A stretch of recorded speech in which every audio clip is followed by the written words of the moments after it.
Saudara-saudari yang dikasihi Tuhan, selamat pagi. Sebelum kita mendengar firman Tuhan, marilah kita berdoa. Kasih karunia dan damai sejahtera dari Tuhan Allah kita, Anaknya Yesus Kristus, dan Roh Kudus. Amin.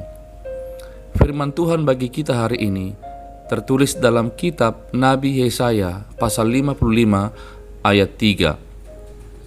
Sendengkanlah telingamu dan datanglah kepadaku. Dengarkanlah, maka kamu akan hidup. Aku hendak mengikat perjanjian abadi dengan kamu, menurut kasih setia yang teguh yang kujanjikan kepada Daud. Demikian firman Tuhan. Saudara-saudari yang dikasihi Tuhan, menyendengkan telinga berarti membuka lebar-lebar telinga kita kepada Tuhan, atau memperhatikan penuh firman Tuhan, atau terus-menerus menggali kebenaran firman Tuhan setiap harinya. Sebagaimana yang dilakukan pemazmur dalam Mazmur 1 ayat 1 hingga 3, yang kesukaannya ialah Taurat Tuhan, dan yang merenungkan Taurat itu siang dan malam. Ia seperti pohon yang ditanam di tepi aliran air, yang menghasilkan buahnya pada musimnya, dan yang tidak layu daunnya. Apa saja yang diperbuatnya berhasil. Sebagaimana juga nasihat Tuhan kepada Yosua dalam Yosua 1:8, agar tidak lupa memperkatakan firman Tuhan dan merenungkannya siang dan malam. Sebab dengan demikian perjalananmu akan berhasil dan engkau akan beruntung. Maka semakin kita tinggal di dalam firman Tuhan, semakin kita mengerti rencana dan kehendak Tuhan dalam hidup kita. Dan tentu kita akan memperoleh keberhasilan dalam setiap usaha dan perjalanan hidup kita. Namun ada banyak kita hanya ingin didengar oleh Tuhan. Saat berdoa ingin didengar, saat bernyanyi ingin didengar, saat melayani ingin diperhatikan. Kebanyakan kita hanya ingin didengar oleh Tuhan. Namun saudara-saudari sekalian, sebagai orang percaya yang mengikuti Yesus, kita justru harus lebih banyak, lebih fokus, lebih sungguh-sungguh mendengar Tuhan, mengetahui isi hati Tuhan, meneliti segala rencana Tuhan, memahami rencana-rencana Tuhan.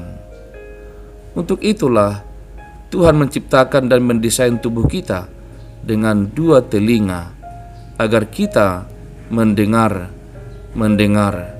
dan mendengar Tuhan. Lalu saudara-saudari, mengapa kita harus mendengarkan Tuhan? Pertama, supaya kita hidup. Ayat ini mengatakan kalau kita ingin hidup, arahkan telinga kita kepada Tuhan, datang kepadanya, dan dengarkanlah Tuhan. Jangan mendengar manusia, jangan mendengar dunia, jangan mendengar bisikan dan godaan iblis. Semua itu akan menuju kebinasaan. Tetapi dengarkanlah Tuhan, supaya kita hidup. Kedua, agar kita berhasil. Keberhasilan kita bukan ditentukan oleh kemampuan kita, atau oleh keterampilan kita, atau oleh kepandaian kita, atau oleh pengalaman kita. Tetapi keberhasilan kita sangat ditentukan dengan kesiapan kita selalu mendengar dan menyendengkan telinga kita kepada Tuhan. Maka saudara-saudari, Nabi Yesaya menggambarkan keberuntungan orang yang menyendengkan telinganya kepada Tuhan.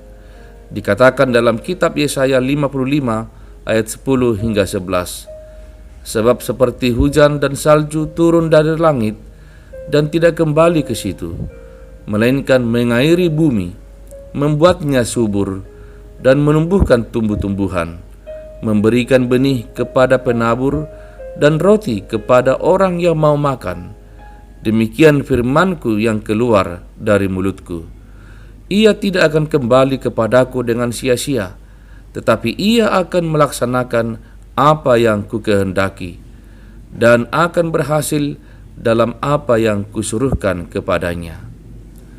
Maka saudara-saudari, dengarkanlah Tuhan. Jangan banyak bicara. Amin. Marilah berdoa. Ya Tuhan, terima kasih atas firman-Mu. Berkatilah firman Tuhan. Berkatilah telinga kami untuk selalu dengar-dengaran, menyendengkan telinga kami kepada Tuhan. Siapkan hati kami juga, agar kami memiliki kerinduan untuk selalu mendengar, memahami, menggali apa rencana dan kehendak Tuhan dalam hidup kami.